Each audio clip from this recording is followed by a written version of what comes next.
بسم اللہ الرحمن الرحیم۔ السلام علیکم ورحمۃ اللہ وبرکاتہ۔ شب برات کی آمد اور مروجہ مافی ٹرینڈ۔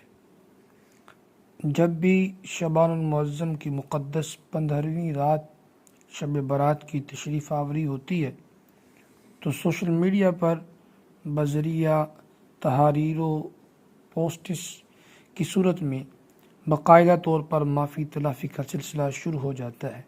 ہر سال کی طرح اس سال بھی یہ سلسلہ دیکھنے کو مل رہا ہے۔ اگرچہ اس کے جواز و عدم جواز پر کلام نہیں، مگر کچھ توجہ اور احساس دلانا مقصود ہے کہ سوشل میڈیا پر کئی افراد ہمارے ساتھ ایسے شامل ہوتے ہیں کہ جن سے نہ کبھی ہماری ملاقات ہوئی ہوتی ہے، نہ کوئی اور زندگی کے معاملات ترتیب پائے ہوتے ہیں، حتیٰ کہ بعض اوقات اصل شناخت بھی معلوم نہیں ہوتی۔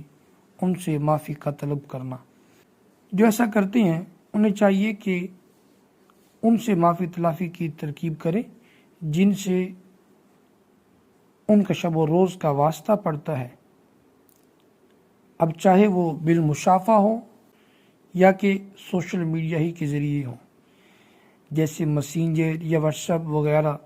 اس میں سب شامل ہیں، یا کم از کم وہ جن سے کبھی واسطہ پڑا اور یقین یا غالب گمان ہے کہ میرے سبب سے ان کی دل آزاری ہوئی ہوگی۔ ان سے معافی تو سمجھ میں آتی ہے، کیونکہ عموماً دل آزاری، بغض، حسد، کینہ اور قطع تعلقی جیسے موذی باطنی امراض واقفیت اگرچہ مختصر ہی ہو کے بعد ہی وجود میں آتی ہیں، اور بعض اوقات ایسا بھی ہوتا ہے کہ گھر میں والدین، بہن، بھائی اور دوست اور دیگر احباب ہمارے ساتھ ہمارے کسی قول و فعل یا ہمارے رویے سے ناراض یا پریشان ہوتے ہیں، اور ہم ان لوگوں کو جو معافی مانگنے کے زیادہ حقدار ہیں چھوڑ کر ان سے معافیاں مانگ رہے ہوتے ہیں جن سے کبھی واسطہ ہی نہیں پڑا۔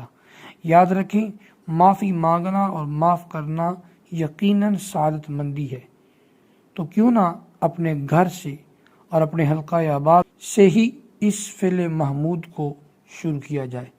اللہ کی رحمت سے امید واثق ہے کہ اس سے گھروں اور حلقہ احباب میں پیار و محبت کی فضا قائم ہوگی اور اس رات کی برکات بھی نصیب ہوں گی۔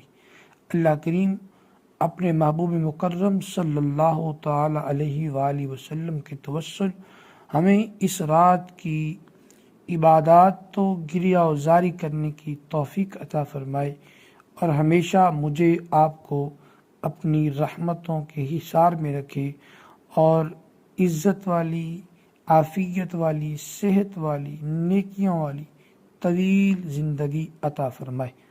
آمین یا رب العالمین۔